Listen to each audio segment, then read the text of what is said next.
Thanks everyone for joining us for Pure IT's Tech Roundup, where we highlight a curated combination of technologies, client stories, industry-related bites for you to consume. So let's dive in.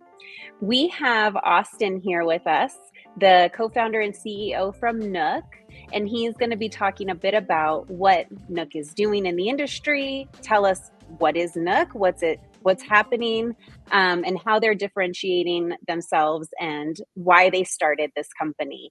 You have Aaron here with you, Jack, our CEO as well from Pure IT, and so we're excited to dive in. Well, welcome and thanks so much for joining us, Austin. Yeah, thanks for having me. I'm excited to be on. So a very cool highlight I wanted to say, as everybody knows, Pure IT is a QSO, so is Nook. Very excited to highlight that. But Austin, I've seen that your tagline is kind of bringing relationship-based banking back. Tell me a little bit about what that means. Yeah, for sure. So I've spent my entire career in the credit union space, and one of the things that I've kind of recognized over the last a little over a decade that I've been here is that credit unions have or had a very strong core differentiator, which was we were deeply ingrained with our members. We were built around them, so therefore they inherently trusted us. We were the firefighters in this community or the teachers in this community. And as a result of that, the trust that was built was just inherent. You didn't have to work very hard at it.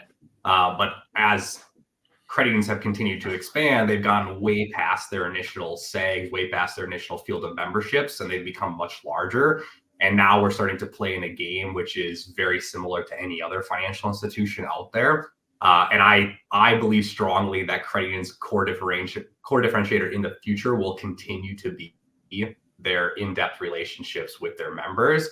But now in today's world and how credit unions are structured and operating today, there needs to be more intention and focus on actually establishing what a deep relationship means. So that's what we built the entire company around, was the pain point that I was seeing is that that's how we're going to win, but we need to bring more attention to it. That's so true, and it's such an interesting way that you present that. Being from the credit union space as well, I completely align and can see where you're saying that the membership traditionally is, I'm here for a reason. I joined this because of my SEG, my company, my community, my whatever. And it has evolved over the last, I'd say, even 5-10 years, where we want to be more inclusive, but with that comes more competition as well, right? So how do you maintain that intention? That's such a great point. What prompted you to start Nook? So I know you gave a little bit of background there, but was there something that really was the key that said this is a gap? Was there an aha moment? Not a set aha moment. I would say it's been happening over the last 10 years of just kind of observing and watching what's happening. I would say too, kind of to your point about the competition piece of it, one of the things that I did recognize is that credit unions often say, because of our not-for-profit, cooperative status, we can offer the best and lowest rates. That's no longer the case anymore either, because you've had this rise in VC-funded fintechs that are coming out with the sole purpose of losing money. They're coming to grab market share, and they don't really care about turning a profit because they don't have to, and their investors are happy. SoFi is a good example. SoFi has taken the Amazon model and brought it into banking, where we're going to just capture a ton of market share, which they've done a phenomenal job at. But to my understanding, they've never turned a profit. Credit unions cannot play in that same game. You can't go multiple years by burning money on customer acquisition so that you can build up this deep moat out there.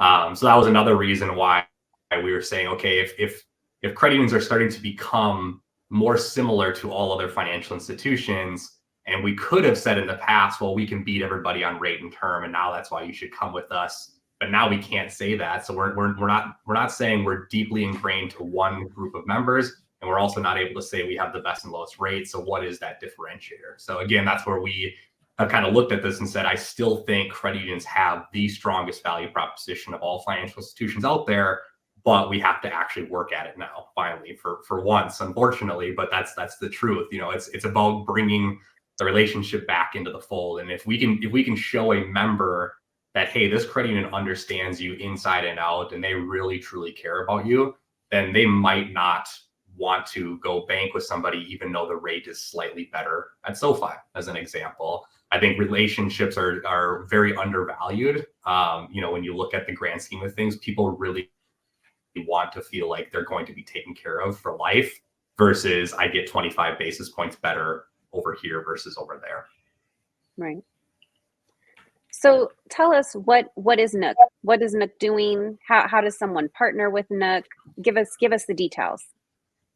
Yeah, definitely. So, you mentioned our tagline earlier, but it's around bringing relationship-based banking back into the marketplace. And the way we're doing that, the mechanism in which we're approaching that pain point is through what we call the niche experience platform. So we built this platform with the idea of focusing very deeply on one core group of members. And if you do that, you can build trust and loyalty because they will understand that my credit union is taking extra special care of me. Like, we want them to feel almost as if they belong to this VIP group, that they're getting a specialized service that nobody else, in the credit union gets and nobody else in the rest of the world gets. So it's a reason to be loyal and want to continue doing your business there.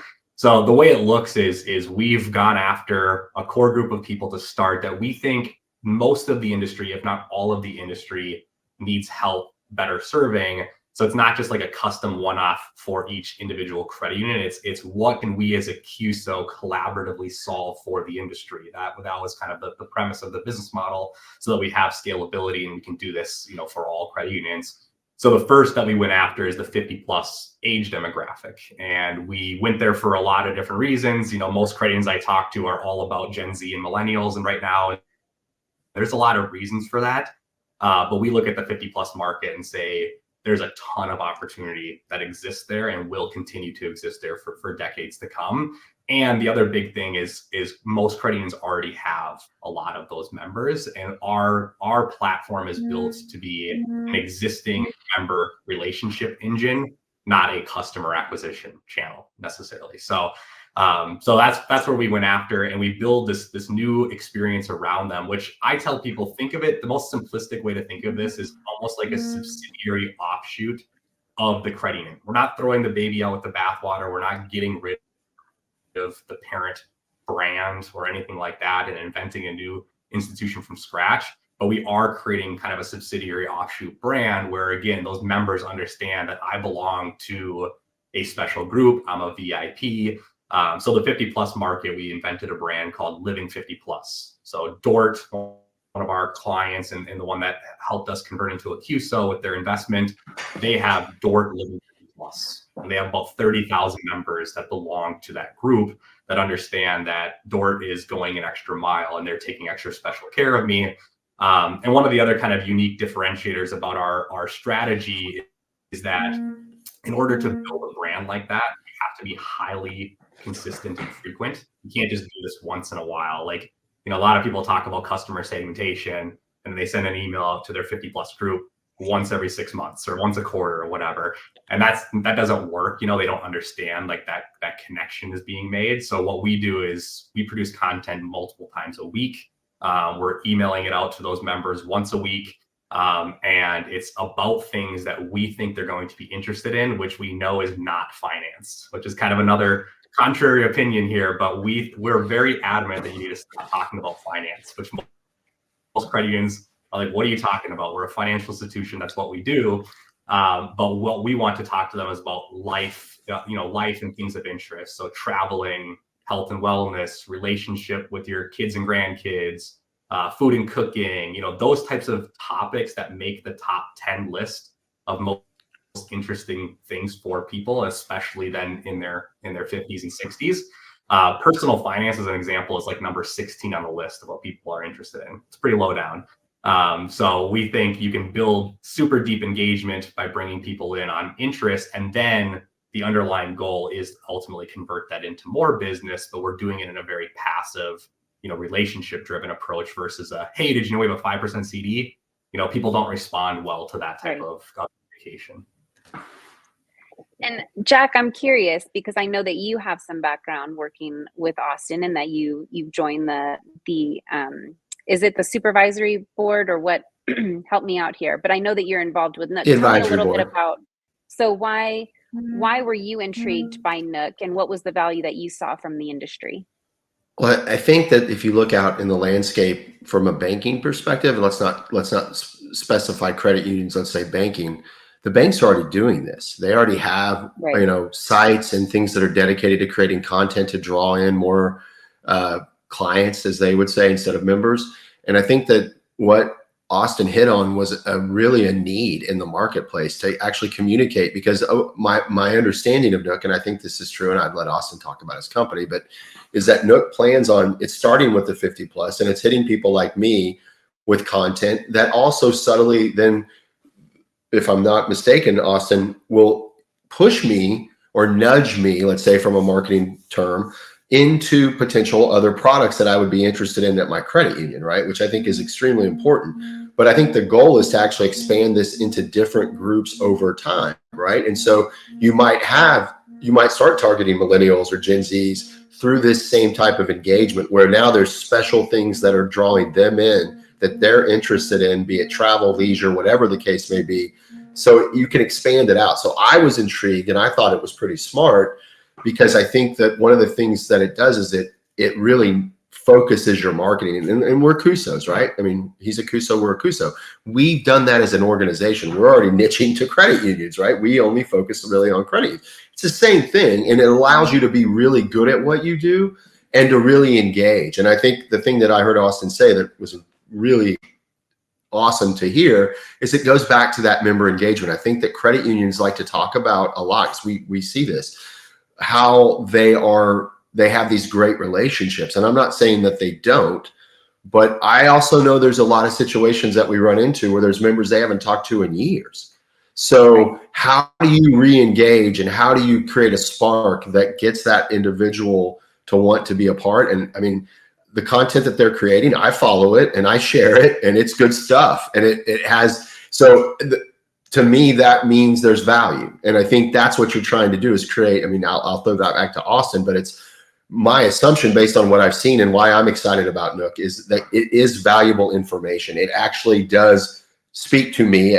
I'm 54. I'll say it. I know that I know people don't like to say how old they are, but I'm 54, right? And so the material that they're kicking out there, it speaks to me, and it does hit me where I live. And I think that's important, because that tells me that my credit union knows me. Yeah, definitely. Well, I'll start off by saying you don't look a day over 34, Jack. So, I was shocked when you said you were in your 50s.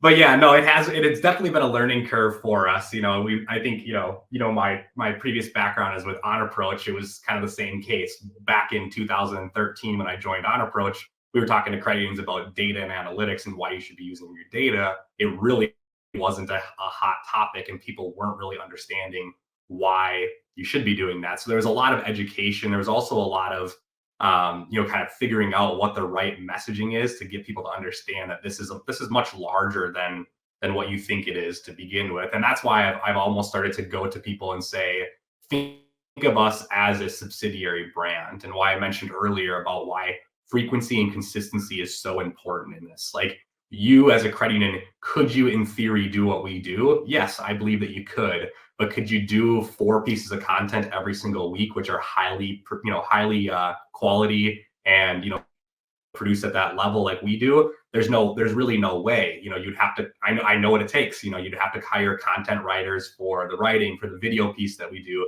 All of that stuff is a big thing. And that's why we only have one niche right now. To your point earlier, Jack, we're planning on going all across the board. I would love to go to a credit union and say, is this hub and spoke model. You live in the middle, and we're going to build specialization all around you in kind of this 360 view of your members, this deep relationship hub and spoke model. But it's not a trivial task to build one of these things out. You have to be hyper committed to that group. We do a lot of research, a lot of understanding of what they should be interested in topics. Like, there's a lot that goes into it. So yeah, I think that's definitely been a learning curve, and just trying to figure out the right way to communicate it. I think that's the benefit of this, is that they actually get dedicated, focused marketing on one particular group and can nurture that group. And eventually you get I think that the relationships, and to your point, then it doesn't mean that you're going to move just because the CD's better over here. You may see you, and I think the thing that Austin, you haven't said that I want to stress is that I think one of the reasons that you and I have talked about this in the past, so I just will bring it up, that you started with the 50 plus group is one of the things credit unions want to do is hold on to assets, right? And typically right now in a time where those assets can move frequently because of interest rates and things of that nature, that's one of the reasons you stuck with this group initially, was because they typically have more assets, and that's something a credit union needs, right? So, I mean, I will just ask you, am I right on that? I mean, I think we've talked about that in the past, that's why you guys started actually with the 50 plus group. And I think that's important for credit unions to understand, because they are told consistently they should be focused on millennials and Gen Z, which they should. But if they don't want to see assets to leave the credit union quickly, they need to also maintain those older members. So yeah, definitely. I think there's kind of three main reasons, maybe four, but the main reason is they have a lot of them already. So again, this is an existing member relationship engine. I almost don't even like to brand us a marketing company because of that. Like, I think when most people hear marketing, they think, how do you get new customers? What is the outbound campaign? Are we going to do a billboard? Are we going to do an email outreach? We're all about how do you build super deep, relationships with those members. So that's why starting with 50 plus made so much sense. It's because they have the bulk of them. Like most credit unions that I talk to, I've never found anybody that has less than 30% concentration of 50 plus members. It's usually in the 40 to 50% range in which they have, that many, members in that group. So that's a big reason. The other big reason is not just on assets, but consumer spending. The bulk of consumer spending happens in the 50 plus marketplace right now, or in the demographic tier. That trend is supposed to continue, not change, not decrease, but continue for the next 2 decades.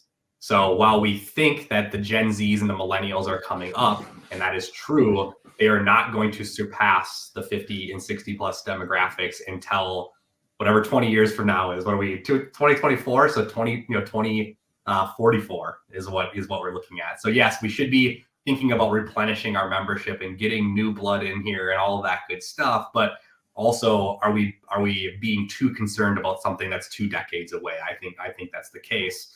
And then yes, to your other point, Jack, there is a ton of assets because that's such a high concentration. It's not only a high concentration of credit union members, but it's the highest concentration of where assets exist, across all of the macro economy. So yes, there's a ton of reasons to be starting there. We want to get into all of these other niches, but we figured what's the lowest hanging fruit and where we can make the most impact the quickest. And that's why we went down that path.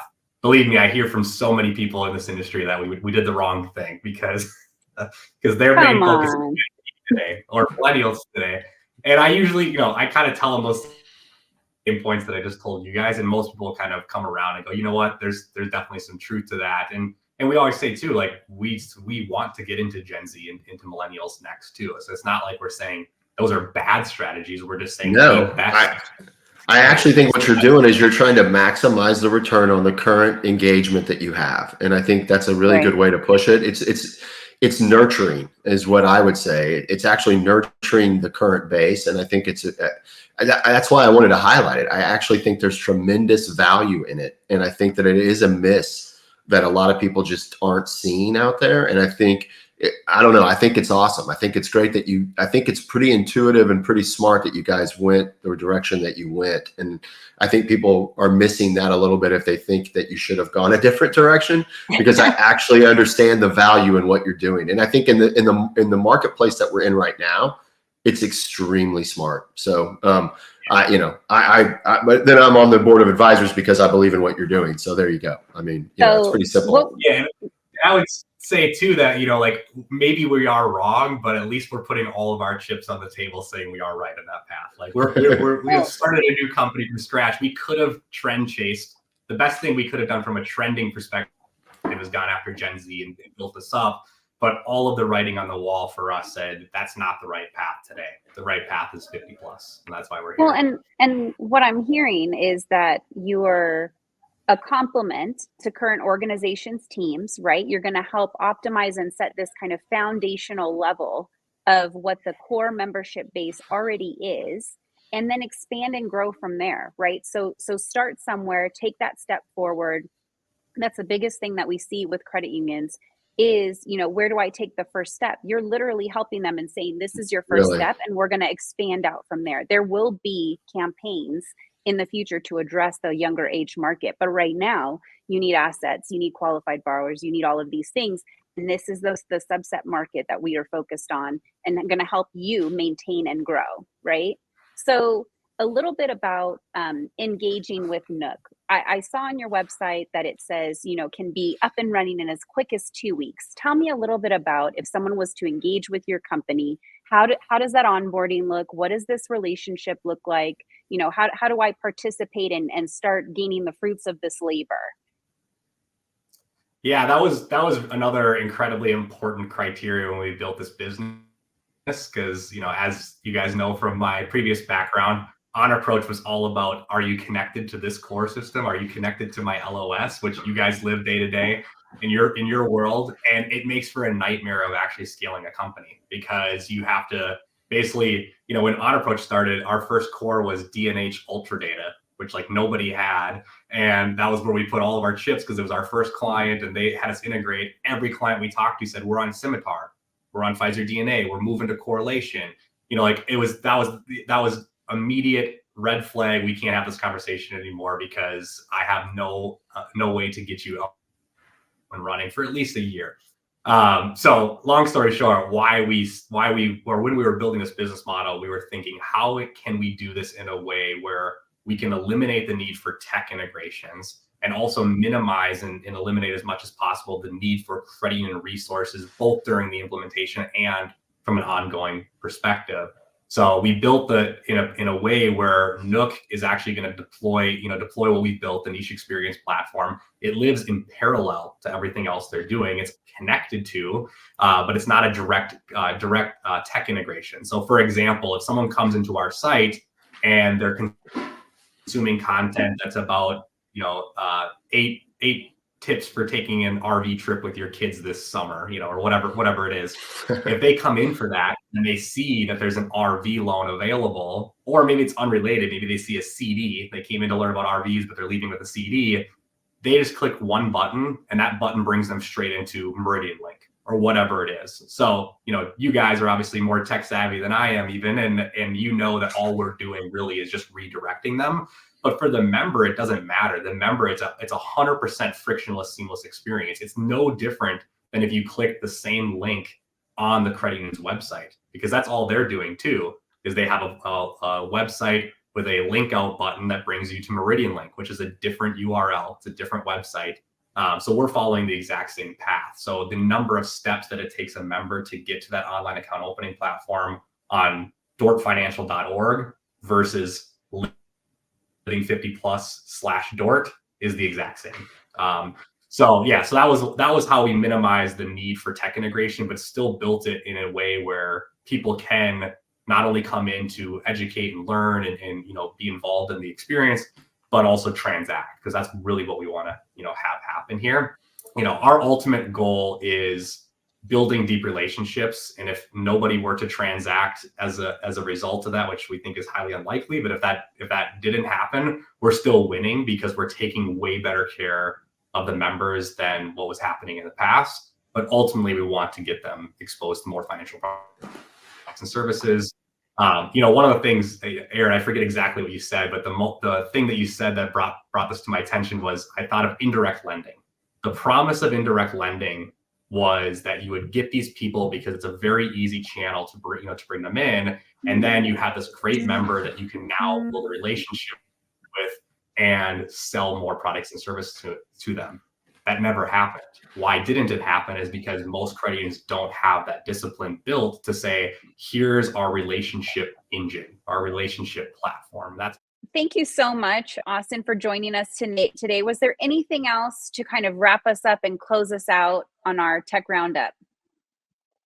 I don't think so. I think we covered most of the big bullet points. So I appreciate the time today and getting a chance to share a little bit more with you guys. I think, we're super passionate about this industry, and we have been for a long time. It's not just me, but I have a couple other co-founders that have all spent, nearly a decade, if not more, specifically catering to the credit industry. So this is a problem and a solution that we are not just thinking might work. We know based off of all of our experience here combined, and seeing the opportunity and the ability to solve something. So and again too, I always like to tell people we're not tourists. I've seen a lot of tech companies and other fintech companies come in to say, well, credit unions might be a market we can make a revenue in, and then they try it out, they do a little dance, Right. and after a year they disappear, and you're never going to see them again because it didn't happen as fast as they were hoping, or as fast as their VC investors wanted them to scale. We know what we're getting into. We know how credit unions work. We know how the industry operates. So we're definitely here and committed for the long haul. And I think us becoming a QSO as quickly as we did is kind of testament to that too. So it's all about how do we make this industry better. I think that's why we want to partner with you guys. And I think that's part of the reason Pure IT obviously, highly recommends that you should, if you're interested in growing your credit union and engaging your members, I think you should talk to Nook and give them an opportunity. And quite frankly, I would state that one of the things, I've known Austin now for going on 8 years, and his passion and love for the industry. And when he came to me with this idea, I was excited. I got really excited. So it's a joy to work with you. And I just want to stress that if you're working with Pure IT and you're interested, we would love to make that introduction to Nook for you, because we believe in what they're doing, and they're going to try to help us. They do love their credit union. They are a part of the industry. So anything we can do to help Austin, we want to help get the message out. So, and Jack, you were actually one of the first people, if not the first non-Nook co-founder people that found out about Nook. It was just perfect timing. We were both at the credit union leadership. We were leadership, yes. CU leadership in Vegas. I think it was last year, wasn't it? Yep, and it was still an idea at that time. We hadn't I was still doing my other thing, but I was like, hey, what do you think of this idea? And I got excited. I was like, I think it's a great idea. So I was very definitely helped when we left. I was like, okay, we're on to something. That's awesome. Well, thank you for that, Austin. But you guys are really smart guys, and I just got excited about what you came to me with. I just thought sounded like it could really help. And we personally at Pure IT, Aaron does this all the time. Everyone in our company does it. We're always looking for things to help the industry. So anything we can do to grow it. So thank you both so much for your time today, and tune in next time for Tech Roundup. Thank you. Bye. Thank you.